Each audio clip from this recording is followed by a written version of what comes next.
Hey guys, welcome to Monad of Creation, episode 25. Today I have brother Victor back with us on the show, and we are going to have a flowing yet decisive and well thought out, chill conversation about the responsibility of influence, specifically people who hold influence, influencers, and discernment. And yes, specifically spiritual discernment.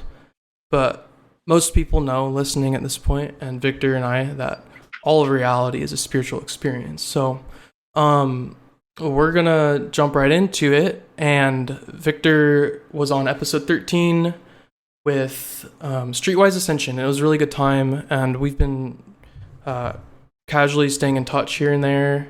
He's a solid guy, and well, I feel like just jumping straight into it, man. So, welcome in. If you want to say what you will about yourself, in case someone didn't listen to the 13 and they want to hear about you, if you want to say anything, you can. Yeah. Listen to episode 13 if you want to know more about me. Let's just go. Awesome. I like that. So what really spawned me to have you on in regards to this specific topic, right? Like I wanted to have you on again. I think we were going to jump into dreams, but it took a different route. And you Right. posted on Instagram something about Ascension Glossary. If you guys don't know, Ascension Glossary is a wiki page type website thing run by Lisa Renee, and it's got a lot of interesting perspectives on Ascension, and a lot of it is allegedly plagiarized, and it's a huge history. But the fundamental thing that Victor and I both really, from my perspective, resonate on in regards to people just flocking to that, making it a doctrine, and not really just being discerning about it, is that people just really read it. They're fascinated with the information there. They're going so fast, absorbing, and they're not thinking about what's the information sourced from, what's the agenda, and is it accurate, and surely what is it? And I see that happen rampant, especially on Instagram. And I saw you make a comment on it, and I was like, yo, we gotta talk. Not fixate on Ascension Glossary, because the core of this issue is spiritual discernment, right? Would you agree with that? Right. And you can go. Yeah. So a lot of times I feel like people get caught up in this entirely left-brained, regurgitating academic mindset when they're trying to learn anything. So when you sort of get in these different rabbit holes or wormholes and you're looking for expanded information about the reality that you live in, often we kind of attack these things from an entirely left brain perspective. And that's good, but intellect in the left brain is only half of intelligence, right? So, excuse me here. We want to be intellectual as well as generative, like analytical and creative. So, only taking in information like Ascension Glossary, for example, is a good reference point because, like you said, it is set up like a wiki page, and anybody who went to went through high school in the last like 10 years, let's say, or gosh, I graduated I graduated 10 years ago already. In the last 10, 15 years, has spent a lot of time on the internet looking for information about things and has inevitably found themselves on Wikipedia. So you're predisposed to trust something that is laid out in the same visual way as Wikipedia or as any sort of wiki site. So now Ascension Glossary and places like it, that's just my point of reference. They find themselves in this situation where they're giving half of the information to a good amount of the people in a way that they can trust, but they sort of like there's this big thing going on in these smaller groups where people seem to want to hate on like Thoth and Hermes Trismegistus by extension, and then in the same breath will quote him or them without even realizing where that quote came from, such as like as above so below, as within so without, or things like that, right? That's from Thoth. That's from the Emerald Tablet of Thoth, or from the Corpus Hermeticum of Hermes Trismegistus. Now, in the Bible, they say, I think, gosh, who says it? I want to say, I don't quite remember, but if you just search these words yourself, which, of course, if we're on the topic of discernment, you should be listening to things that people say and finding new keywords to search for yourself using this amazing resource of the internet that we have. But in the Bible, they say that false teachers will basically, I'm going to paraphrase it, that they say that false teachers will give information and slander the masters that they got the information from with that, and they won't truly understand what they're trying to say. So we find a lot of these people on the internet right now, like people who just wake up one day and decide, I have some graphic design skills, I have some money, I'm going to buy a ring light and do a little bit of reading and make myself an influencer and try and make some money off of it. Now, that's all well and good, and I'm sure that a lot of people have good intentions, but some people I'm seeing find that this niche that has been created off of people's interest, it ends up like like uh ends up being something that people think they're getting in on the ground floor of, right? Like the bigger people, like even like Mark Passio, Seven Bomar is on, or Astral Quest is on, or Understanding on YouTube, but Astral Quest is the website. He's on YouTube as an educational channel. My channel is either educational or how to, and your channel is probably some random thing. You were probably looking for a category for your channel, thinking none of these really fit me, so I'm just going to pick one. Yeah.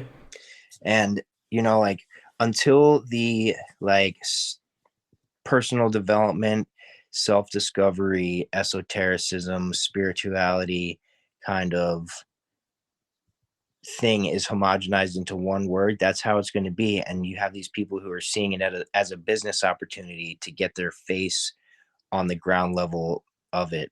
People that you can't really trust, like Teal Swan, who is obviously lying about all sorts of things. She gives good information, but in her shorter videos, but her general story is, if you want to know more about that, just look into it yourself and just decide if you believe her or not, honestly. But yeah, I feel like I'm ranting a little bit Nah, here, but you said I so got a much, lot to man. say. I love it. And you know what's funny? Like, so I actually have a lot of experience with the knowledge that Ascension Glossary is sourced from. Listening audience, and Victor, we could talk about later. But on my show, I'm not affiliated with, Arrayus Productions or the Freedom Teachings from the Voyagers 1 books or Voyagers 2, and I'm also not against Lisa Renee. She's not my enemy. I'm not on Iesha Ashanadine's team, and I'm also not against Thoth, but I don't resonate with Thoth at a core soul level. I do value Thoth's teachings, the teachings in the Kybalion, on duality, polarity, as above, so below, as within, so without. That's in a lot of Neoplatonic philosophy. It's in a lot of Gnostic stuff. and the corpus hermeticum is, for what it is, it's really good, you know. So what I want to say here is like what's interesting is where the Thoth perspective is sourced from. They don't make it a he's a demon, like enemy that you need to be afraid of type thing. They don't make it a he's frantic, you need to be afraid of him. They make it this, you know, the Guardian perspective, the Guardian Alliance, you know, Melchizedek Cloister Emerald Order, and all that, the GA.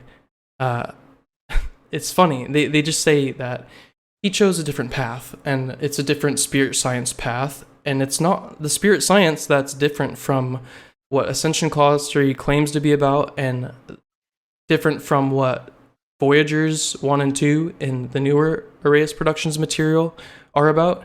They're just simply different spiritual modalities, and both from certain perspectives. What, you know, I have an experience with both, and my point is that AG, Ascension Glossary, and their fans and everyone I talk to from there, they're like really afraid of Thoth and not grounded at all. And then most people who look at the source material, who know the theory, right? I want to be huge on theory here. Like, there's no way to tangibly prove any of this hidden human history. It's, you got to look at it yourself and see what resonates and discern it with what is tangible human history anyway, and your soul. So, but the other people with the source material, they're like, yeah, Thoth is quote unquote fallen from that perspective, because of the Merkaba ratios. It's specific stuff. It's like Merkaba ratios in mathematics. It's not even like this victimizer, enemy, be afraid thing. So even if it's all a lie, let's put it this way, dude. Even if it's a huge lie, the way that Lisa Renee repeated it made her whole fan base frantic. And there's this can go easily into responsibility of influencers, you know, getting people on their own 2 feet, no matter what the context is what I'm starting to realize. It's really weird. You could talk about like food, you know, you could talk about entertainment, or you could talk about truth and spiritual mastery, you know, self-mastery. And no matter what the context is, if you're not embodying good frequency and good behavior, and people below you listen to you and revere you, they're not going to be, you know, emulating something good, because I've been there. I think you've been there, where you're not knowledgeable in yourself.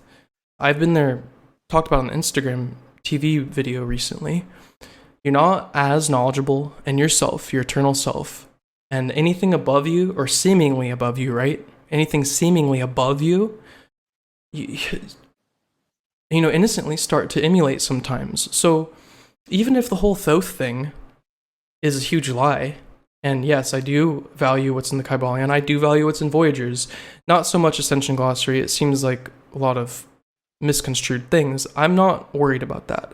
But when I look at embodiments of these different teachers, whether it's Thoth, Iesha, or Lisa Renee, I don't care. You know, typically the people who listen to them and are below them end up emulating them a little bit, no matter which one it is, and then eventually, hopefully, become themselves. So I just said a lot there, and I let's see, look at my things. I bled it into leadership. And I don't think there are true leaders. I sort of have a fringe take on this. Let me know what you think. I hope I didn't just say too much, but there are no leaders, okay? There are only influencers who get people where they're at themselves on their own 2 feet. Because to me, leadership, I can't think of anything but a leash. People below you are on a leash, and I see that way too much in the world. So I'm gonna be quiet. So, all right, I'm gonna touch on a couple things you said Yeah, there. dude. Now, first of all, somebody who is living and somebody who is not living, the difference between the teachings of a living person and a not living person is that the person who is not living cannot require or ask for anything from you. Now, Lisa Renee herself doesn't require or ask anything from anybody. She gives free talks. I don't know if she wrote a book. If she did, she probably gives it out for free, right? But also, she didn't write her websites, because there's another one which the name escapes me right now. She didn't Energetic write them all synthesis, herself. maybe? What's that? Is it called energetic synthesis, maybe? Oh yeah, maybe. Well, she didn't write them all herself. Um, and she doesn't necessarily require anything from anyone. And I have to say also she wrote, or her websites contain a lot of good material about like the imposter spirit and things like that. But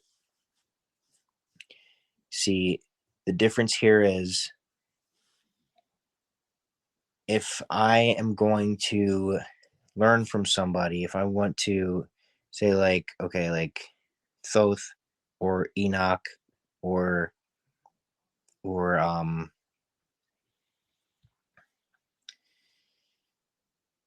Jesus, right? These people are people who passed from the physical form and transformed their bodies into something that was way beyond physical, like supranatural, supra natural. So I think that like the principle, and I get this from a lot of the wealth consciousness books that I've been reading lately. Now, if you desire something, looking fondly upon the people or figures who have attained that thing that you desire helps you to attain that thing. Because if you're working for the same thing that your enemy has acquired and you resent your enemy for it, you're setting yourself up for resenting yourself, and you will never truly acquire that which you desire, right? So at the core level, people who have hatred for Jesus, people who have awareness and fear of Thoth, people who think that Metatron is some kind of, or Enoch is some kind of intercessor, are missing the point of the parable of a human being, well, Jesus excluded, becoming more than a human being through their action and works. Now, on leadership, a leader, I believe that leaders do exist. And I know I keep referencing Jesus here, but let's say like Buddha, right? Buddha was known as the awakened one. He was the person at the time known, or oh my gosh, the person that we knew of at the time that had the highest level or the most amount of awakened. Oh man, I just ate a little while ago. I'm hiccuping and burping at the same time. You're good. Buddha had the most unlocked consciousness at the time. Now, when you go to get a doctorate degree, right, you have to do something called a doctorate or a doctoral thesis. And this requires research and some sort of like, you don't just pass a test and become a doctor of whatever you're studying. You have to add information to the pool of all knowledge in your field.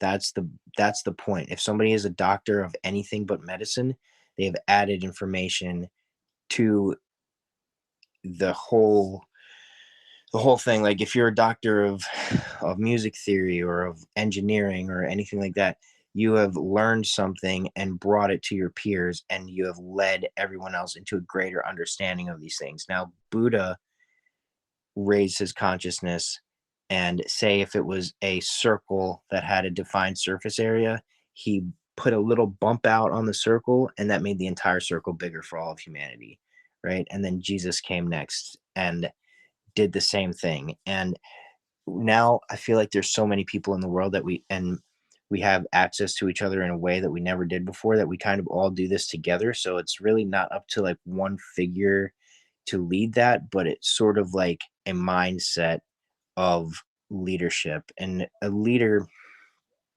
like they say, like at work, the difference between a boss and a leader is a leader outlines a process and does it with people, and a boss tells people what to do and doesn't contribute to the process, right? When the like in the latter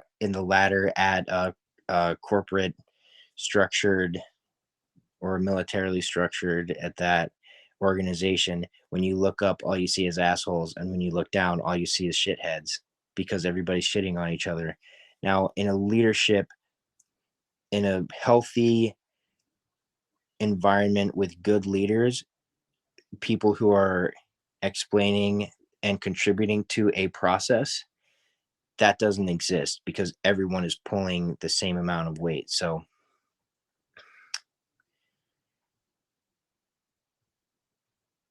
if somebody is contributing to your desired end and they have a good enough head on their shoulders, there's no reason that that person can't be a leader for a time, right? It's almost like a kung fu master who desires to create more masters and not to accrue students, right?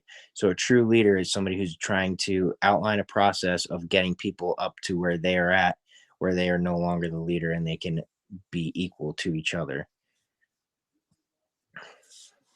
But in this day and age, I really don't see many people that that fill that role, if any. Yeah. Well, you said good stuff. I mean, honestly, a lot of things I do lately that I need to tone down is having too much fun with etymology and words. So, honestly, dude, I agree with you.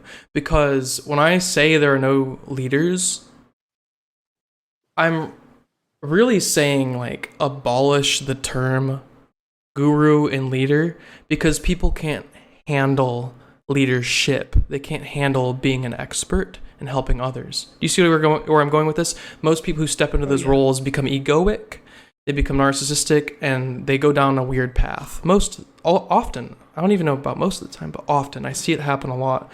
So I feel you. That was actually really based because they're only true leaders who want their listeners to hopefully at least get them to where they're at. I would like everyone who listens to me, I think you're the same way, to surpass me. That would be cool because I know that would mean that, you know, it's not about knowing everything. It's not about being all powerful, but I mean, it'd be awesome if I could set people on the right foot who happen to listen to the show. So I get it. It's just this hyper focus on the term and knowing that a lot of people become ego driven. And it's very interesting.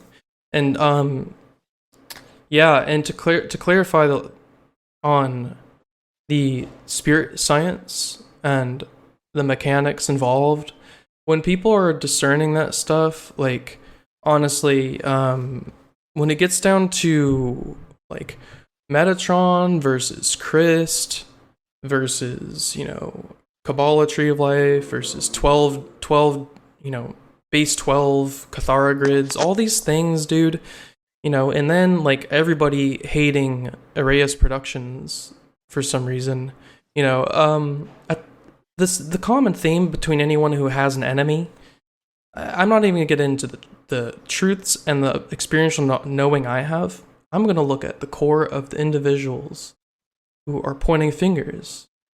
Right. I don't know. I mean, you're the guest. I would love to ask you, what do you think about individuals who point fingers very often, are frantic, and constantly have enemies to complain about? To me, I don't know about that. I do, but I'd love to hear what you have to say, you know? Because the core of these people yelling about their enemies is a huge part of the world. So, one book that I would recommend to anybody is The 7 Habits of Highly Effective People by Stephen Covey. And in this book, Mr. Covey talks about motivation and how he talks about codependency, interdependency, and different relationships that people can have with others and themselves. And one of the things that he talks about is enemy centeredness, and how being enemy centered is the lowest form of relationship that you can have with another person. So anybody who is focused on their enemy is giving their power away to that thing. You know, your power is in your attention. So if I'm always focusing on on my enemy, if my enemy is taking all of my energy, I'm losing. They're beating me because I hate them so much. What is the point? Yup. That's how I feel, man. I mean, I've talked about it on the show. I don't know if the listening audience right now has listened to the times I have said it, or if you're Victor's, uh, friend or listener or student or whatever the word is. We both talk about how important your thoughts are. I don't really want to go into that. It's getting a little off topic, but I mean that tells me that the people who are having enemies, their thoughts are just filled with that, and so the thoughts are energetic signatures, and those are doing something. They're a tangible aspect of reality, and they're being directed at what? The enemy. Right? I remember you made a really good post about this, like last year maybe actually, and you were talking about this, and you're saying I don't care. You're like, I'm not quoting you, by the way. I'm paraphrasing the core message. Please quote me. I would pull it up, but it might take time. So it was the core of the message was, I don't care if you can identify, the demons. If you know the demons, if you're attacked by the demons, if you're not focusing on solutions, if you're not focusing on, bettering the situation, and you're just focusing on the enemy the whole time. This is the core of what you just said. Practically, you made a post on that, and a lot of leaders, to make it relevant, this is insanely relevant actually, because a lot of leaders and teachers center their teachings around, it's not even divisive, really. It's just just like frantically against a thing. And they just make that a thing, right, a vital component of the work.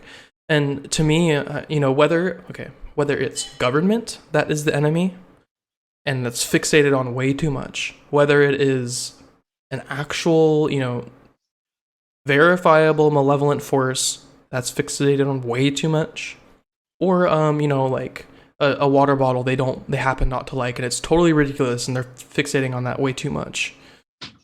The energy all those beings are holding, regardless of what it is just transmitting a wave to their listening audience of just be afraid, And with leaders, I was in a lot of Zoom calls last year, just learning about some of these more theoretical perspectives on ascension, right?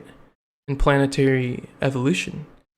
And I was tired of hearing about enemies because, first of all, people would get afraid, not be able to handle it.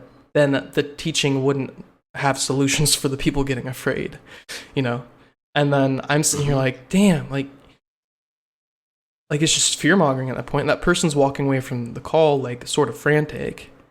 Like, what is that? What is that building? That's the next question I have. Like, what does that build? All of these things we've talked about, these egoic leaders who talk about enemies, and then I'm not even going to get into if the teachings are good or not, It's the frequency of what's going on, the behavior. Now, you say whatever we've you want. all heard the term, you know the term, or the adage, the enemy of my enemy is my friend. Well, then if I don't have an enemy, I don't have a friend either. So that sort of like centers your entire reality on having an enemy and having something to battle against, right? When like anybody who knows anything knows that the enemy is in your own perceptions and your thoughts, and the principles that your perceptions are based off of, right? Because your perceptions are going to affect your decisions, and your decisions are going to affect the changes that you cause in your life, and the changes that you cause in your life are going to affect your conditions, which ultimately is affecting the reality of the entire world. So I think like considering these things, and maybe this is the first time somebody listening has ever heard this, but considering these things is how you expand your consciousness, by becoming conscious of things and considering them. So considering all things, right? Like if you don't have a principle that that can guide, and of course they shouldn't be dogmatically adhered to unless you think that they should, then you're an individual, do what you want. But having a principle that guides your interaction with reality and the way that you move through it will save so much trouble, and add to your own discernment of all this different information that you come across, right? And there's so much information now. Like my own, I think this is in the same post that you were referring to of mine. My own rule is, if I take in information and it's not actionable, then it's useless. It's all about practicality. That was like my entire motivation for doing what I personally do and writing what I write. And I know that you're on the same kind of like thing. That's kind of like why we started vibing. It's practicality. If there's no practicality to it, it's just useless. It's just trivia, right? You have practical information and trivial information. If you are constantly taking in trivial information about like ascension, spirituality, whatever you want to call it, you might as well just be like watching football. There's nothing wrong with that, but why are you wasting your time taking in information that is useless to you? And not only does it have to be actionable to be useful, it also needs to be used. And then that's where we get into not only the responsibility of a leader, but the responsibility. This was actually in 7 Habits of Highly Effective People as well. The responsibility, the ability to respond of a person, right? So I don't know something, I become aware of it. I get information about it. The information is actionable. I find myself in a situation. Now I have a greater ability to respond to that situation. But do I do it? Right? Like my teacher, William Ramirez is his name. It's my like dude who just, oh man, he was awesome. He taught me so many things, but the main thing was always like, we learn these things, we make a plan, and when it comes time to do it, we either do it or we don't. And it sounds really like smooth and suave to say that and just like calm and cool, but it's actually like pretty fucking hard. Like that's some hard hitting shit. Like you either do it or you don't do it, and it's up to you. And there's no Yeah, group that's consciousness is going to make you do anything. There's no accountability and from anyone but yourself. There's no praise that's going to give you sort of like a morale boost to do it. There's no leader who's going to lead you through yourself, right? There's support that we can get from other people. There's like a connection, but if we're looking for validation in that connection, then it's kind of like counterproductive, if you ask me. But yeah, like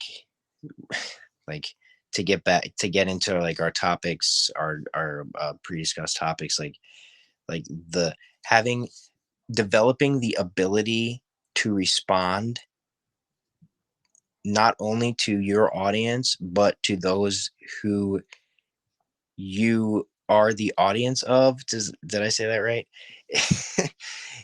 That is monumentally important to doing that self work, because otherwise you're not like committing the radical act of individualization and self discovery. You're kind of just going with a different flow than you were going with before you started to do that. for sure, man. That was a lot. What I just I thought know. I'm of, sorry. that was awesome. No, I say that as a good thing. I said it's a really good thing. So, dude, what I just visualized and I mean, I just thought of, I thought of this. What'd you say? You either do or you don't, and you said it sounds very suave and simple, right? Hmm. And sure, easier said than done. Well, easier said than you know fully fleshed out and explained in a book. You either do or you don't. But the dynamic that you went into after that was, seeking validation from the external leader or thing. Seeking the validation from what's outside of you. That when you're doing the inaction, the not doing, and you're not stepping into the doing, that's when you stay in a need for something, right? Energetically, you're lacking. So that's when the validation keeps creeping back up on people, I think, and then more leader seeking comes in, and then I know I've known people who have told me like, I just realized I listened to like 15 different speakers on Instagram and podcasts, and I'm not myself, and I'm like, yeah, like I understand how hard it is, but pay attention to that. What is it telling you? And they're like, it tells me I'm fake. And I'm like, yeah, I was there too. It's real. It's visceral. That seeking phase of just seeking, and then stepping into, you know, action, and choice has influence, right? And influence often leads to stepping into leadership.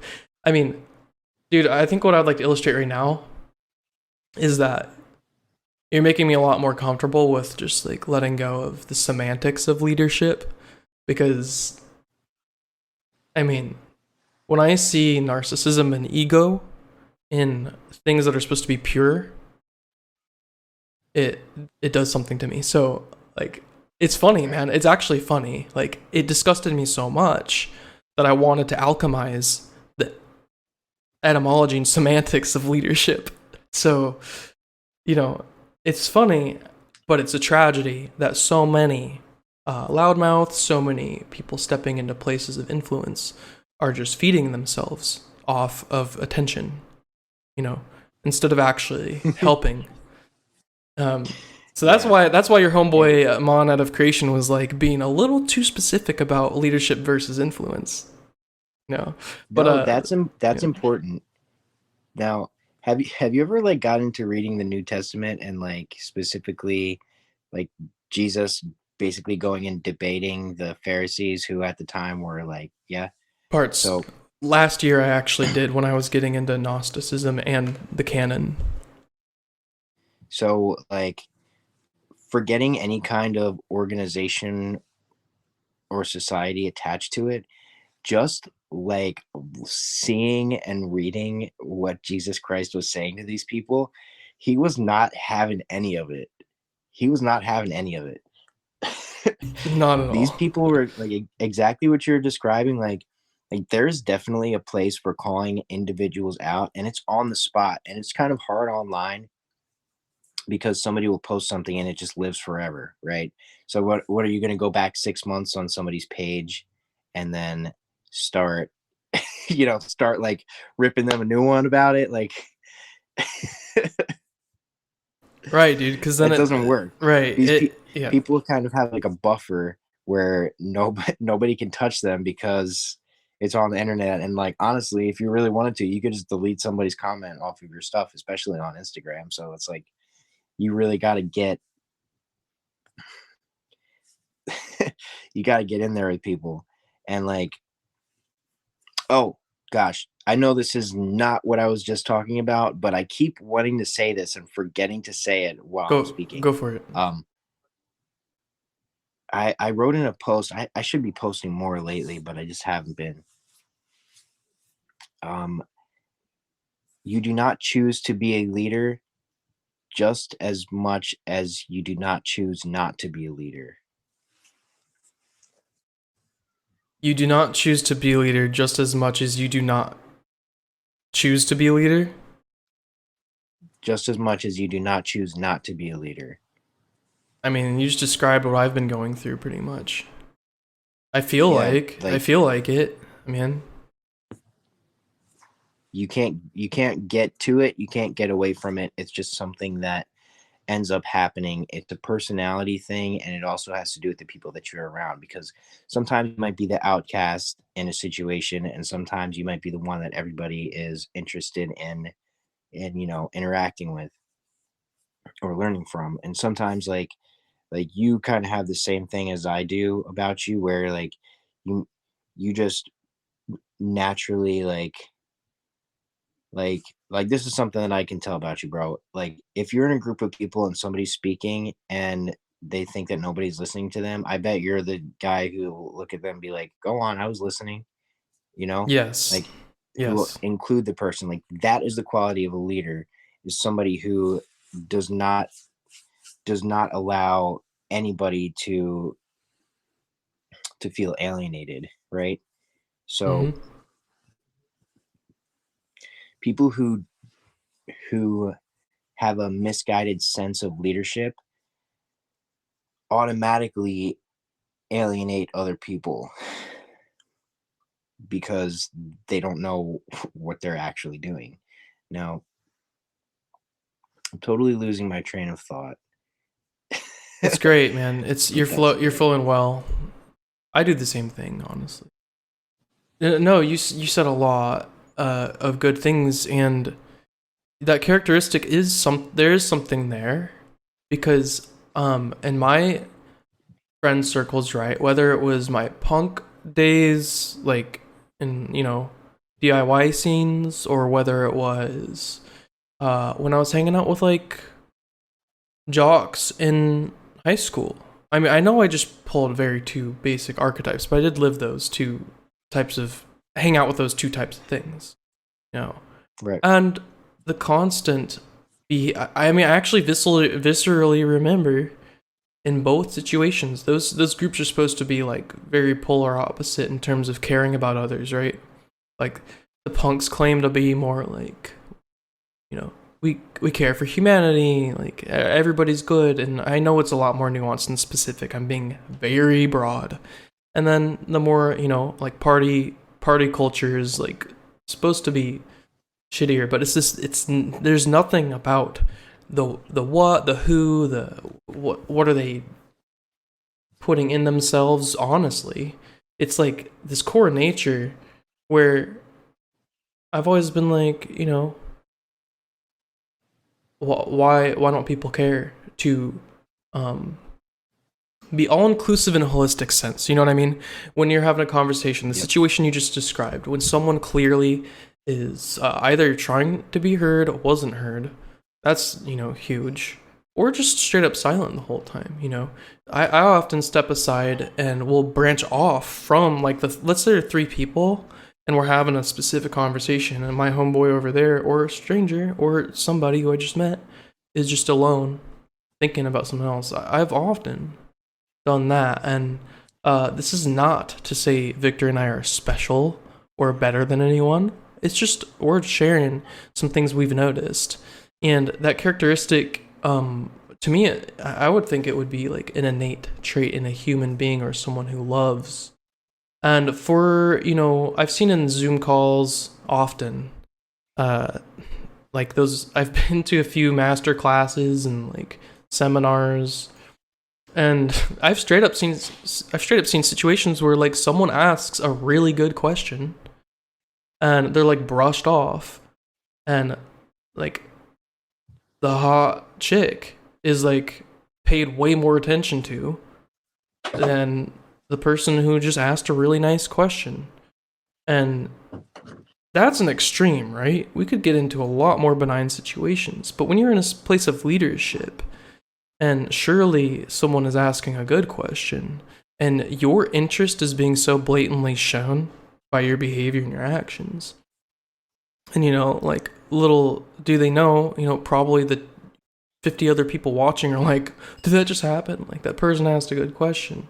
There becomes a point in just basic human behavior in situations where the individuation becomes so insanely complex and different yet we're all in human bodies, and we're all on the same planet.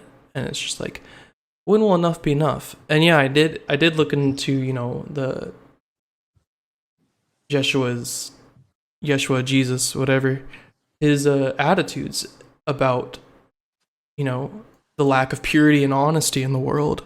And I like to call it sacred disgust, man.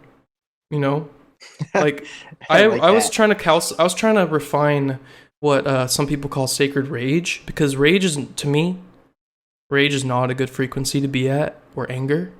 I know when I'm angry and rageful, I don't like it, and I've been working on that. It's constant work. To me, anger and rage is fight or flight. So when it's like you have that base disgust, it's still there. The thing that's happening, you're still absolutely disgusted with, but your actions and your behavior and how you treat others don't change. Whether it's viewing someone less than, or being disgusted with, illusion in the world and nonsense.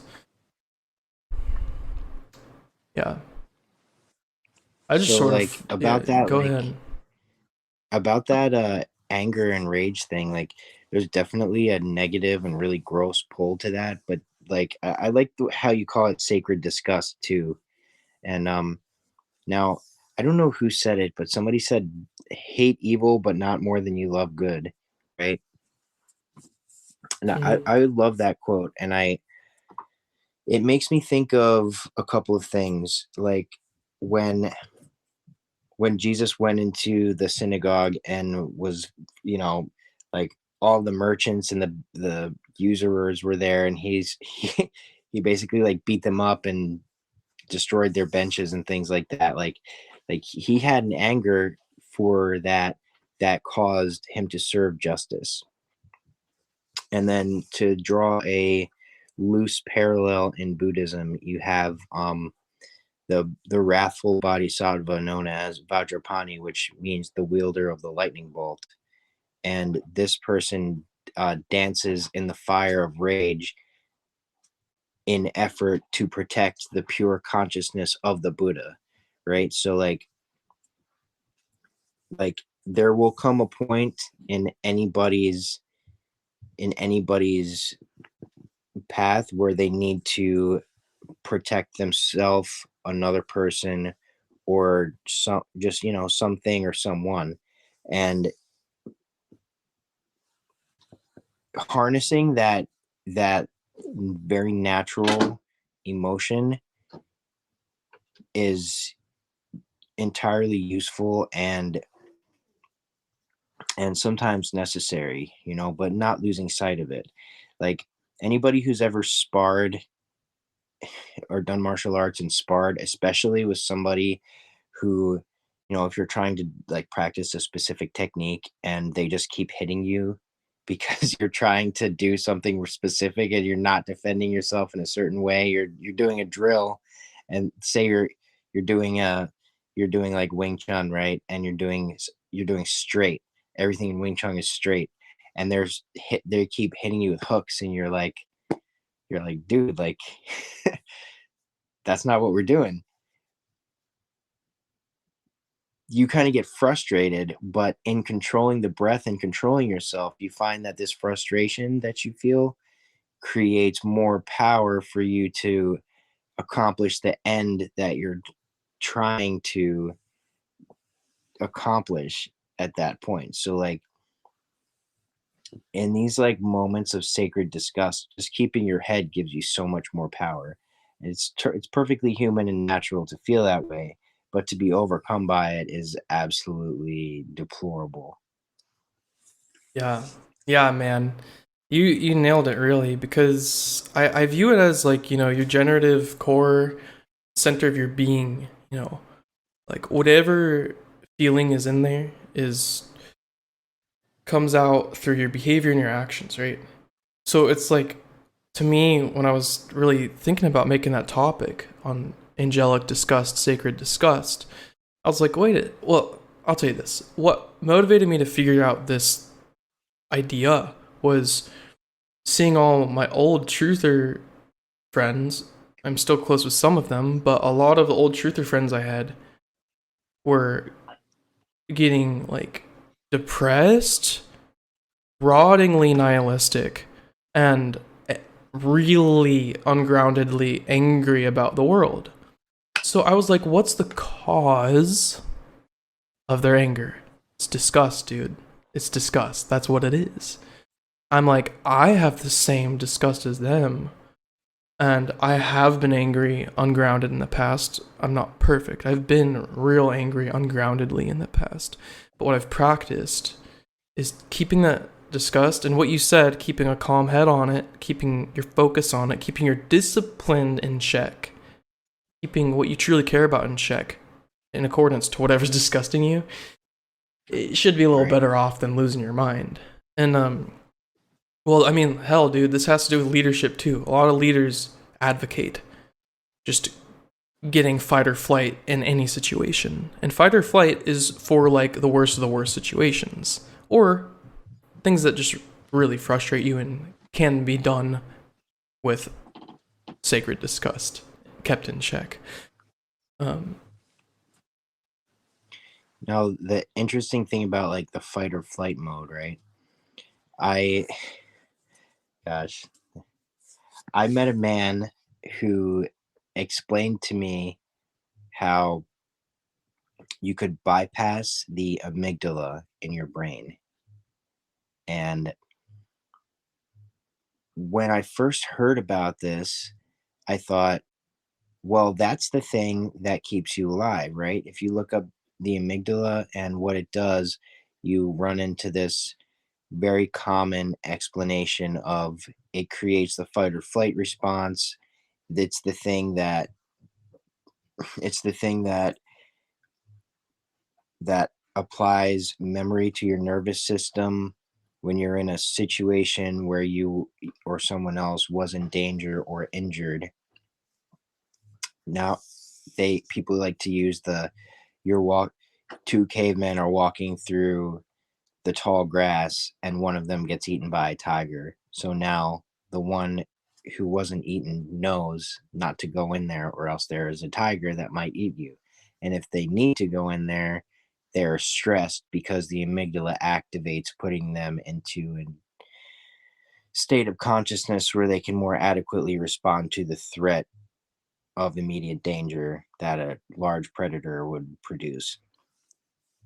We don't have to worry about predators here. We have to worry about people who we don't like and situations that make us uncomfortable and like a turtle that we're trying to swerve around in the road and stuff like that while we're driving. So bypassing the amygdala for us is not going to lead to death because we have consciousness. Now, the part of the amygdala that you turn off, or not the part of the amygdala, the part of the brain that you turn off, the amygdala gives that division of energy that was given to that thing to the rest of your brain. So you automatically say it takes 8% of the electricity to run your brain or to run the amygdala, right? Or my gosh, let me backtrack.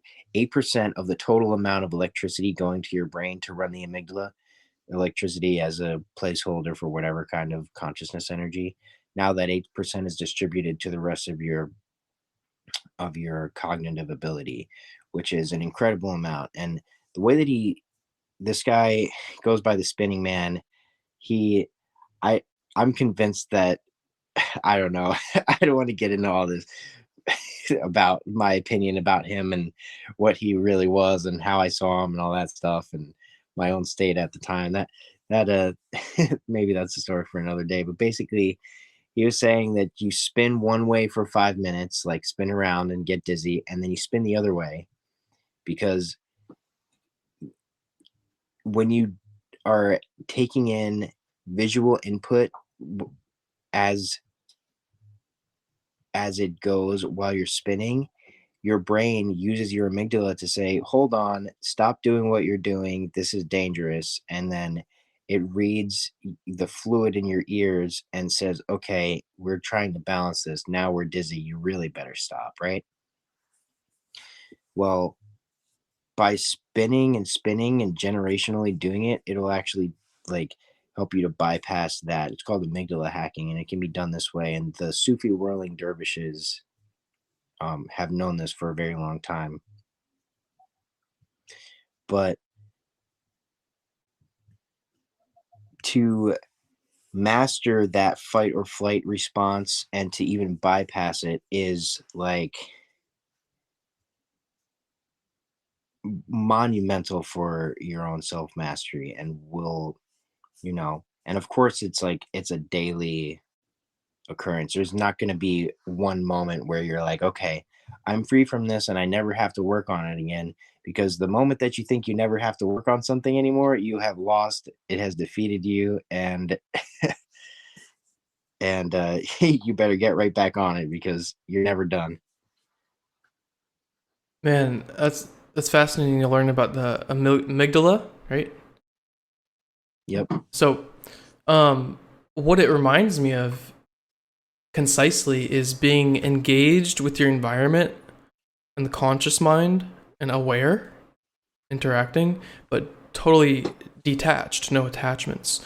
So like, this sounds crazy, but I often will think of like, well, not often. That actually is crazy. Sometimes, like, if there's a sketch situation I'm in, I play out the scenarios, right? I just do sometimes, and I'm like, oh, okay. Like, it could be like me dying.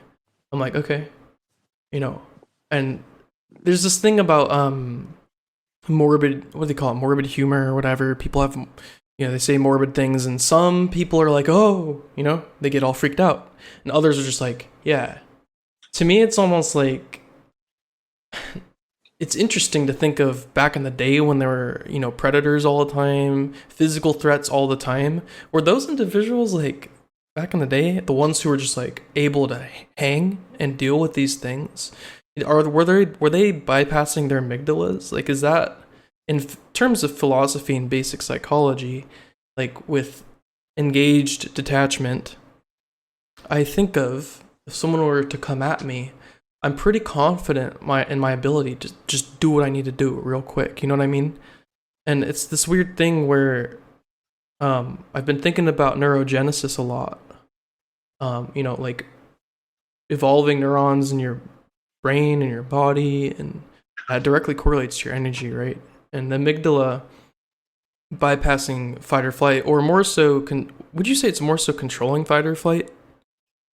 Like, because someone could still step into it if they wanted to, right? Or is fight or flight the definition, an auto response, right? Right.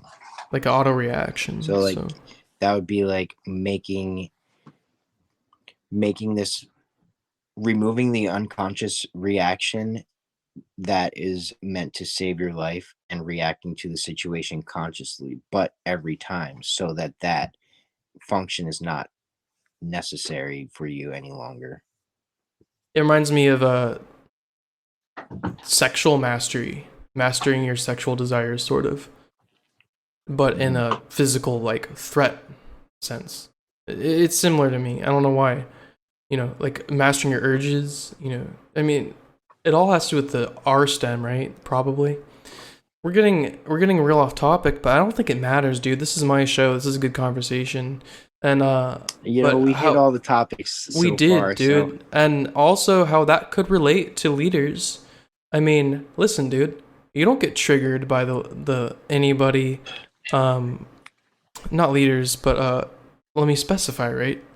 Any leader who is a blatant narcissist, egoic, maniac. I know you, dude. You don't get triggered by it. You don't let it ruin your day. I would like to encourage people right now, like, this topic with the amygdala bypassing has really encouraged me to, like, wrap this up here. I should probably go, and I think you have to too. But, like, actually ending on this was good synchromysticism. It was a good moment, because in that sense, where a tiger might be coming to come kill somebody who's mastered bypassing their amygdala and their fight or flight, they can handle the situation, right? Well, think about triggers or things that just bother you a lot. That's a huge part of the process. And honestly, if you vibe with the purity stuff I talk about, if you vibe with, esoteric gold, finding truth, zero illusion, zero ill will, some things might bother you. So I would say, like we started off with enemies, right, dude? Don't play the victim. Don't, no one play victim if you care. No one get triggered into madness if you care not to, you know, and try to remain engaged with all that is, but detached. It's easier said than done, don't get me wrong. I'm not saying it's easy. But I don't know what you got to say, dude.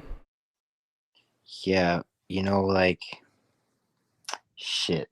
I had something really good to say, and then I started listening to you, and I was like, yeah, man, it's just in Oh, myself. I was shit. like, yeah, you're right.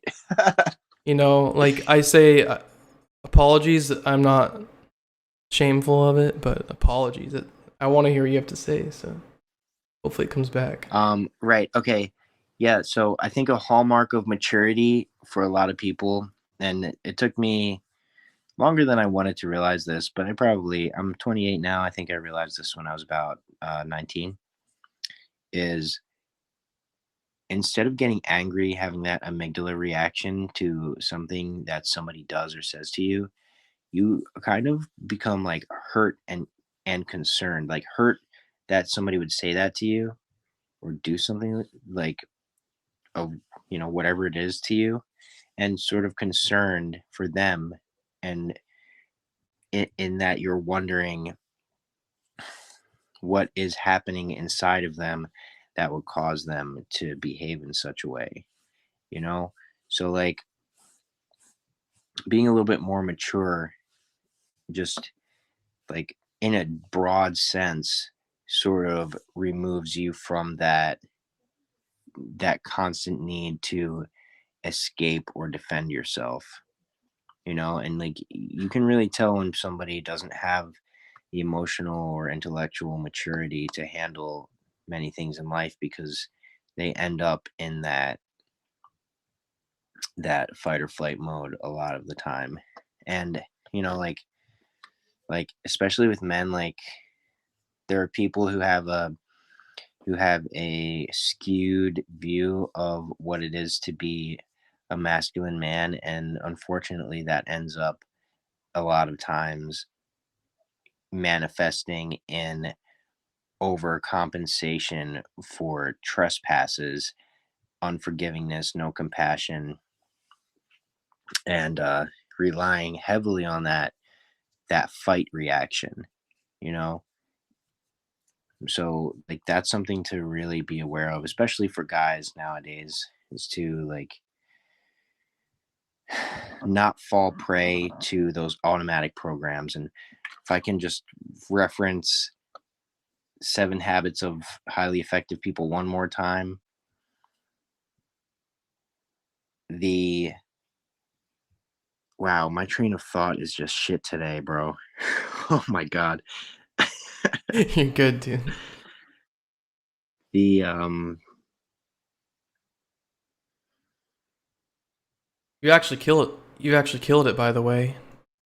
You're just really diligent and on top of your consciousness. That's all. oh, thanks. I really don't remember. Okay. That's it. But that's a great book. Anybody would benefit from reading it. It's about business kind of and like intrapersonal relationships, but anybody would benefit from reading it. He goes into a lot of different things. That's awesome, man. Gosh, I know I'm gonna remember as soon as we hang up too. What was it in regards to? Dude, It was in regards to maturity and behaving properly when somebody trespasses upon you, and kind of like directing your energy in a constructive way. But I don't oh, even. that's good. That's a good It's topic. so gone from me. Yeah. Yeah. Yeah, like, I mean, I might be able to help you remember by just asking you. Do you mean like when people are honestly sort of just throwing energy at you however they will, but specifically with their words and thought forms and, emotions at you and how to maturely handle that type of dynamic. That was a broad statement I just made, but related to that. But even that, like, it goes back to responsibility, right? Like, what is my ability to respond? How do I develop my ability to respond? And when I have that ability, will I use it? But oh gosh, it's okay. It can be some supplemental information, so somehow. Yeah, man. I mean, like, the last thing, I'm like hyper focused, almost fixated. Not there yet. I will never get there. I refuse to get fixated on something ever again. But I'm very focused on really feeling out what people's perceptions are when they're hearing information. I mean, we talked about discernment, so I would honestly encourage anyone wrapping up the episode,